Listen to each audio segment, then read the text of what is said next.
नमस्कार दोस्तों, मैं हूं अभिषेक और आप सभी का स्वागत है जीके विद अभिषेक में।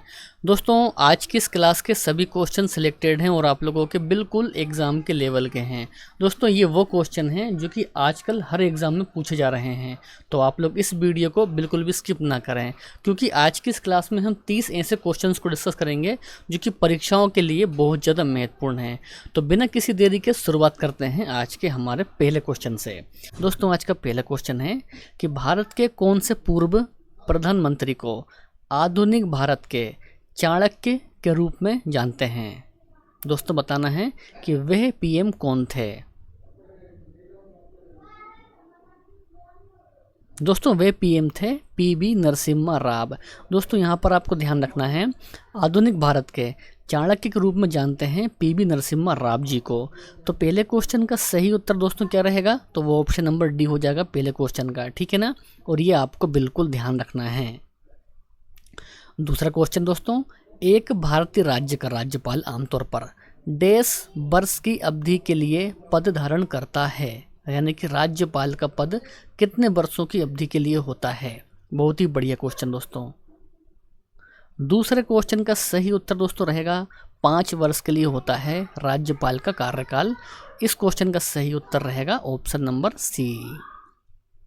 आगे है, भारतीय आर्थिक सुधारों के जनक का नाम बताइए। तो राइट आंसर दोस्तों हो जाएगा इस क्वेश्चन का पीवी नरसिम्हा राव को जानते हैं भारतीय आर्थिक सुधारों के जनक के नाम से, ठीक है ना। तो ये आपको ध्यान रखना है। चौथा क्वेश्चन करते हैं, भारत के राष्ट्रपति को उनके कार्यकाल की समाप्ति से पूर्व महाभियोग करने के लिए किसकी अनुशंसा अनिवार्य है। बिल्कुल दोस्तों, एग्जाम लेवल क्वेश्चन है, स्टार मार्क कीजिए इस क्वेश्चन को। देखिए, यदि आपको इनमें से किसी भी क्वेश्चन का आंसर पता है तो नीचे कमेंट करके आप लोग उस क्वेश्चन का भी आंसर कर सकते हैं, जिससे कि आपका रिवीजन पहले के मुकाबले और बेहतर हो सके। बताइए क्या रहेगा इस क्वेश्चन का आंसर। दोस्तों, इस क्वेश्चन का सही आंसर रहेगा संसद के दोनों सदन, यानी कि ऑप्शन नंबर जो डी है ना यहाँ पर, हमारे इस क्वेश्चन का सही उत्तर रहेगा। दोस्तों, इस वीडियो के सभी क्वेश्चन बहुत ही बढ़िया हैं और एग्ज़ाम लेवल ये सभी क्वेश्चन हैं, तो आप लोग इस वीडियो को बिल्कुल भी स्किप ना करें। क्वेश्चंस आपको पसंद आ रहे हों तो इस वीडियो को आप लाइक कर सकते हैं, अपने दोस्त और भाई बहन में शेयर भी कर सकते हैं, ठीक है दोस्तों। चलिए तो आगे है, भारतीय संविधान में कितने प्रकार के न्यायिक आदेश हैं। बहुत ही बढ़िया क्वेश्चन दोस्तों। कितने प्रकार के न्यायिक आदेश हैं भारतीय संविधान में। दोस्तों, 5वें क्वेश्चन का सही उत्तर हो जाएगा 5 प्रकार के, ठीक है ना। इस क्वेश्चन का सही उत्तर रहेगा ऑप्शन नंबर ए। अगला क्वेश्चन, भारतीय संविधान में कितने मौलिक कर्तव्य उल्लिखित हैं। कितने मौलिक कर्तव्य हैं भारतीय संविधान में। तो इस क्वेश्चन का सही उत्तर दोस्तों हो जाएगा 11, यानी कि option number D is the right answer. आगे है, भारतीय संविधान का भाग 4 निम्नलिखित में से किससे संबंधित है, यानी कि भाग 4 का संबंध इनमें से किससे है। तो मेरे प्यारे साथियों, भाग 4 का संबंध है राज्य के नीति निर्देशक तत्व से। तो ऑप्शन नंबर डी इस क्वेश्चन का सही उत्तर हो जाएगा, ऑप्शन नंबर डी सही है। 8वां क्वेश्चन करते हैं, भारतीय संविधान में राष्ट्रपति के चुनाव की प्रणाली किस देश से ली गई है। राष्ट्रपति के चुनाव की प्रणाली किस देश से ली गई है। दोस्तों, यहाँ पर आपको ध्यान रखना है, आयरलैंड से ली गई है राष्ट्रपति चुनाव की प्रणाली। दोस्तों, तो ये आपको बिल्कुल ध्यान रखना है, ठीक है ना। चलिए तो आगे बढ़ते हैं।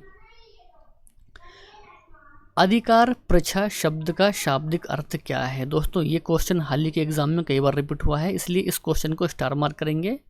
बताइए, अधिकार परीक्षा शब्द का शाब्दिक अर्थ क्या है। सही उत्तर है दोस्तों, किस अधिकार से, ठीक है दोस्तों। तो ये होता है अधिकार परीक्षा शब्द का शाब्दिक अर्थ, यानी कि राइट आंसर इस क्वेश्चन का हो जाएगा ऑप्शन नंबर सी। 10वां क्वेश्चन, भारत के राष्ट्रपति के पद के लिए कौन शपथ दिलवाता है, यानी कि राष्ट्रपति को उनके पद की शपथ कौन दिलवाता है। सही उत्तर है दोस्तों भारत के मुख्य न्यायाधीश के द्वारा दिलवाई जाती है राष्ट्रपति को उनके पद की शपथ, यानी कि इस क्वेश्चन का सही उत्तर रहेगा भारत के मुख्य न्यायाधीश, यानी कि विकल्प नंबर बी के साथ हम जाएंगे। अगला क्वेश्चन, निम्नलिखित में से किसने संप्रभुता के अद्वैत सिद्धांत दिए थे? दोस्तों ये दिए थे ऑस्टिन ने। ऑस्टिन इस क्वेश्चन का सही उत्तर है। निम्नलिखित में से कौन से भारत राज्य का कार्यपालक अध्यक्ष है? वेरी इंपॉर्टेंट क्वेश्चन दोस्तों। भारत राज्य का कार्यपालक अध्यक्ष कौन है? दोस्तों राइट आंसर रहेगा राष्ट्रपति हैं भारत राज्य के कार्यपालक अध्यक्ष। अगला क्वेश्चन, निम्नलिखित में से किसके पास भारतीय सुरक्षा बलों पर सर्वोच्च कमान प्राप्त है? भारतीय सुरक्षा बलों पर सर्वोच्च कमान किसको प्राप्त है? दोस्तों सही उत्तर इस क्वेश्चन का रहेगा भारत के राष्ट्रपति के पास भारतीय सुरक्षा बलों पर सर्वोच्च कमान प्राप्त है, यानी कि इस क्वेश्चन का सही उत्तर है ऑप्शन नंबर डी। आगे है दल बदल कानून भारतीय संविधान के किस अनुसूची में दिया गया है? बिल्कुल दोस्तों इस क्वेश्चन को भी स्टार मार्क करेंगे।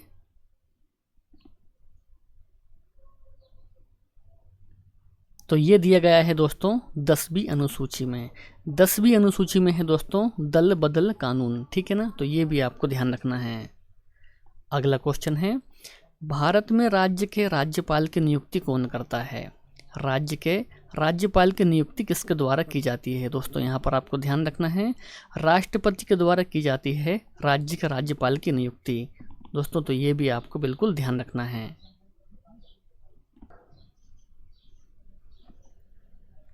अगला क्वेश्चन दोस्तों, डैश का मतलब है कि सर्वोच्च न्यायालय मामले और उसमें शामिल कानूनी मुद्दों पर पुनर्विचार करेगा।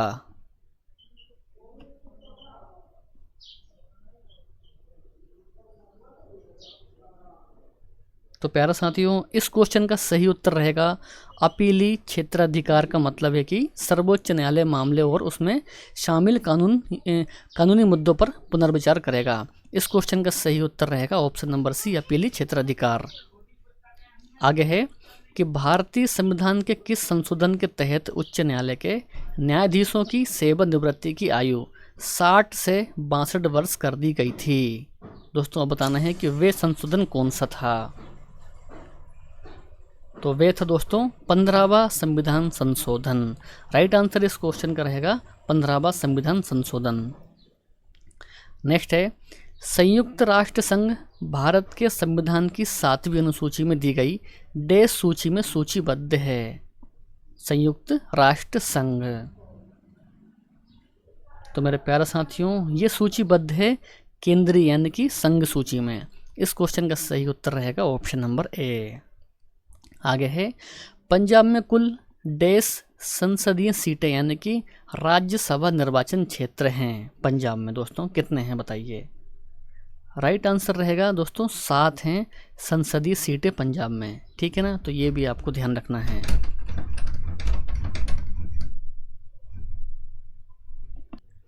चलिए दोस्तों तो आगे बढ़ेंगे हम। क्वेश्चन दिया है कि भारतीय संविधान सभा वर्ष डैश में स्थापित हुआ था? दोस्तों ये कब हुआ था स्थापित? इस क्वेश्चन का दोस्तों सही उत्तर हो जाएगा वर्ष 1946 में स्थापित हुआ था भारतीय संविधान सभा, ठीक है ना, तो ये भी आपको दोस्तों ध्यान रखना है। भारतीय संविधान के किस मौलिक अधिकार में ये कहा गया है कि यदि किसी नागरिक को लगता है कि राज्य के द्वारा उसके मौलिक अधिकारों का उल्लंघन हुआ है तो इस अधिकार का सहारा लेकर वे अदालत में जा सकता है? तो मेरे प्यारे साथियों ये कहा गया है संवैधानिक उपचारों के अधिकार में। राइट आंसर इस क्वेश्चन का रहेगा संवैधानिक उपचार का अधिकार, यानी कि विकल्प नंबर जो बी है ना इस क्वेश्चन का सही उत्तर हो जाएगा। आगे है कि डैश का अर्थ है कि कुछ मुकदमों की सुनवाई सीधे सर्वोच्च न्यायालय कर सकता है, यानी कि हाई कोर्ट कर सकता है। तो ऐसे मुकदमों में पहले निचली अदालत में सुनवाई जरूरी नहीं है। तो मेरे प्यारे साथियों ये है मौलिक क्षेत्राधिकार में। राइट आंसर इस क्वेश्चन का है मौलिक क्षेत्र अधिकार। नेक्स्ट है, इनमें से कौन से अधिकार क्षेत्र के तहत कोई भी व्यक्ति जिसके मौलिक कर्तव्य अधिकार का उल्लंघन हुआ है, समाधान के लिए सीधे सर्वोच्च न्यायालय जा सकता है? आपको बताना है वह कौन सा अधिकार है। तो वह है दोस्तों याचिका का न्यायिक क्षेत्र अर्थात न्यायाधीश क्षेत्राधिकार के तहत। ऑप्शन नंबर बी इस क्वेश्चन का राइट आंसर हो जाएगा। दोस्तों ये सभी क्वेश्चंस बिल्कुल आप लोगों के एग्ज़ाम के लेवल के हैं और ये हम जितने भी क्वेश्चन हम कर रहे हैं ये सभी हाई लेवल के हैं और है ना, ये सभी क्वेश्चन अभी हाल ही में परीक्षा में पूछे जा रहे हैं। ठीक है ना, तो इस वीडियो को आप लोग पूरा कंप्लीट देखिए। आगे है कि देश के अनुसार भारत का राष्ट्रपति लोकहित या संविधान की व्याख्या से संबंधित किसी विषय को सर्वोच्च न्यायालय के पास परामर्श के लिए भेज सकता है। राइट आंसर दोस्तों रहेगा सलाह संबंधी क्षेत्राधिकार के अनुसार। Option number D right answer है इस क्वेश्चन का। आगे है, सिक्किम में कुल देश संसदीय सीटें यानी कि राज्यसभा निर्वाचन क्षेत्र हैं सिक्किम में। तो मेरे प्यारे साथियों, सिक्किम में है एक संसदीय सीट यानी कि राज्यसभा निर्वाचन क्षेत्र।